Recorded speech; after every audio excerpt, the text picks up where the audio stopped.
네, 안녕하세요. 이슬이 전문가입니다. 오늘도 종목 브리핑 요청을 주셨기 때문에 저희가 한번 또 같이 좀 보는 시간 가져보도록 하겠고요. 오늘은 또 FM 리퍼블릭을 문의를 남겨주셨습니다. 그래서 문의 내용 한번 좀 같이 보도록 할 텐데요. 작년 12월 8일에 상승할 때 3,400 부근에서 매수를 했습니다. 그래서 현재 본전 근처인데 대응 방안을 몰라서 궁금하네요. 이렇게 좀 문의를 남겨주셨고요. 12월 8일이면은 이때쯤이네요. 이날 이제 다음날 상승할 때 고점에서 좀 잘못 매수를 하신 것 같습니다.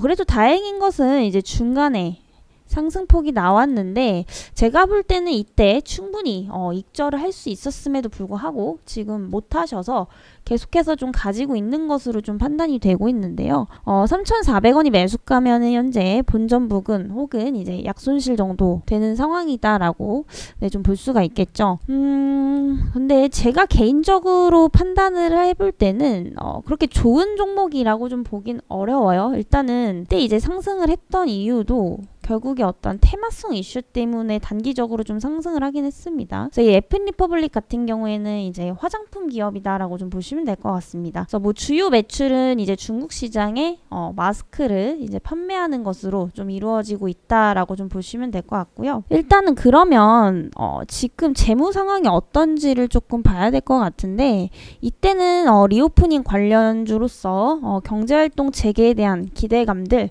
혹은 이제 마스크 해제에 대한 어떠한 기대감들 이런 이유들로 좀 업종이 전반적으로 수혜를 받다 보니까 동반 상승을 했었다라고 좀 보시면 되겠습니다. 그렇다면 기업의 어떠한 전반적인 그런 펀더멘털이 좋으냐 이런 부분들을 좀 봐야 되는데 사실 좀 그렇지 못한 모습이죠. 안타깝게도 안타깝게도 지금 적자가 계속되고 있는 기업입니다. 그나마 여기서 다행으로 볼 수 있는 것은 2년 전 대비해서 적자폭이 축소는 되고 있다라는 거. 그리고 사실상 이 종목 같은 경우에 과거에 뭐 시비 발행이라든지 전환사채 발행 이런 것들을 굉장히 좀 많이 했었던 기업입니다.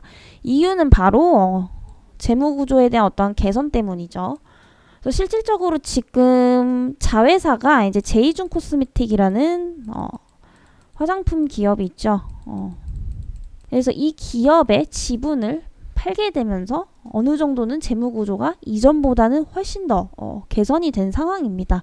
그래서 사실 지금 이전에 대비했을 때는 훨씬 더 재무 구조가 개선이 되고 있다라는 점은 긍정적이지만 전반적인 부분들을 봤을 때 뭐 그렇게 폭발적인 어떤 성장세를 가지고 있다라든지 이런 부분들은 상당히 좀 부족한 편이죠. 그래서 지난해 3월에 자본 잠식률이 굉장히 좀 심했던 기업이에요. 그래서 자본 잠식률이 50% 이상 이에 따라서 뭐 관리 종목, 환기 종목까지도 지정이 됐었습니다. 물론 지금은 다 풀렸는데 과거에 이제 이런 재무 구조에 대한 문제점이 굉장히 좀 뚜렷하게 나타나고 있었던 그런 기업이고요. 다행인 것은 뭐 이번에 제이준 코스메틱을 매각하게 되면서 재무 구조를 어느 정도는 개선해 나가고 있다라는 것. 이 부분은 조금 긍정적으로 보셔도 될 것 같습니다.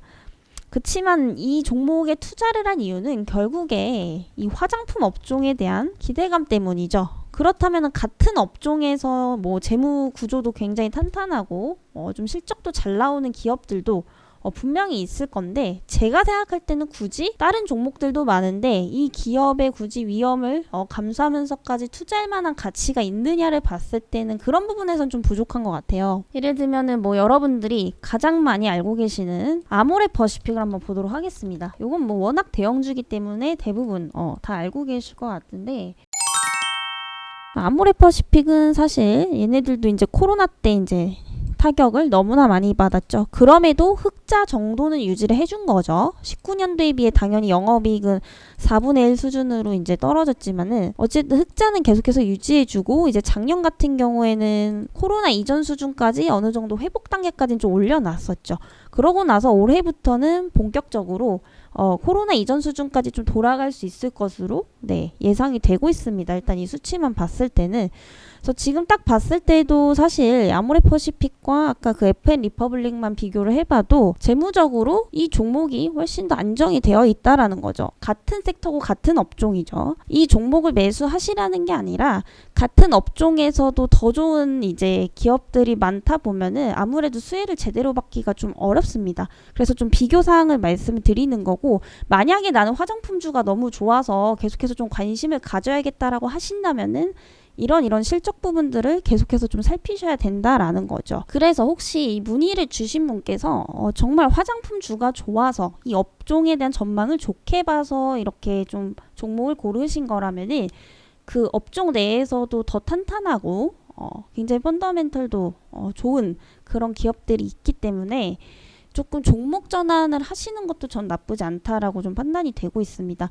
왜냐면 지금 뭐 3, 40%, 4, 50% 마이너스면은 이거는 사실상 뭐 손절 기회를 놓쳤다라고도 볼 수가 있는데 사실 본전 근처에서 약손실 정도기 때문에 지금 좀 빠른 대응을 할 필요가 있지 않나라는 좀 판단입니다. 그런데 뭐 굳이 나는 화장품 업종을 본 게 아니다. 뭐 예를 들면 지인이 추천을 해줬거나 뭐 어디서 듣고 그냥 이제 매수를 하신 거다라고 하시면은 어쨌든 리오프닝에 대한 기대감 정도는 지금 계속해서 가져가고 있기 때문에 본절이나 약수익 구간에서는 조금 매도를 하실 수가 있을 것으로도 좀 판단이 되고 있는데요. 항상 이 주가라는 건 우리가 정확하게 예측을 할 수가 없기 때문에 항상 가격 전략을 세우셔야 된다라는 거죠. 그래서 예를 들어서 이제 그 문의 주신 분의 매수가가 3,400원이면 나는 하단을 뭐 한 3,200원까지 볼 수 있다. 마이너스 10% 이내까지는 좀 감내할 수 있다라고 하면 손절가를 요 정도로 잡으시는 게 맞겠죠. 뭐 나는 30%도 감내할 수 있어 라고 한다면은 폭이 더 많아지는 거고요.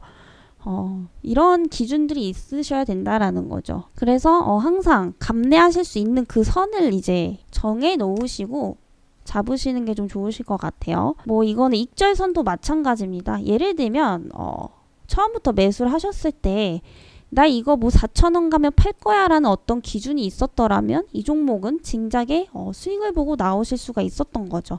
그렇지만 이런 가격 전략이 없기 때문에 뭐 상승해도 팔 수가 없습니다. 상승할 때 못 팔면은 결국에 주식은 다시 내려오게 되어 있다라는 거죠. 그래서 이런 가격 전략을 항상 세우셔야 된다. 근데 그 기준은 내가 어느 정도를 감내할 수 있느냐, 하단 상단선을 그 부분에 따라서 잘 대처를 하시면 좀 좋을 것 같습니다. 네, 그렇다면 오늘도 저희 이 프로그램을 통해서 문의 주신 분의 날짜와 또 매수 가격대를 파악을 해서 한번 시뮬레이션을 돌려보도록 할 텐데요. 아까 12월 8일 여기 3,400원대에 매수를 하셨다고 하셨죠. 그래서 이날부터 지금까지 보유를 하고 있었다라고 한다면 중간중간에 얼마나 누적 수익률을 쌓을 수 있었는지 한번 좀 같이 트레이닝을 해보도록 하겠습니다. 네, 뭐 벌써 지금 뭐 한 일주일 안에 뭐 11%라는 넘는 이런 수익률을 또 중간중간에 달성을 했었죠. 굉장히 좀 많이 날 수 있는 구간들이 많았었네요. 익절할 수 있는 구간들이. 그러니까 여러분들이 이게 지금 한 자릿수라서 별로 뭐 수익 안 난다라고 생각하실 수도 있는데 이게 이제 누적이 되는 겁니다, 여러분들. 누적이 되기 때문에 쌓아놓으면 엄청나게 큰 수익률이 될 수가 있다라는 거죠. 그래서 저희가 오늘도 한번 조금 계산을 해볼 텐데요. 네, 총 이렇게 해서 24번의 매도 구간이 나왔고요. 총 누적 수익률이 146%입니다. 그러니까 지금 이렇게 비교를 하시면 돼요. 6개월 동안 내가 보유를 하고 있었는데 중간에 익절 구간을 놓쳤어요. 그래서 지금 본전 혹은 이제 손실 구간이시죠. 근데 이런 식으로 이제 가격 전략을 세워놓고 트레이닝을 하셨다면은 146% 수익이라는 완전히 다른 결과가 나올 수 있다라는 겁니다.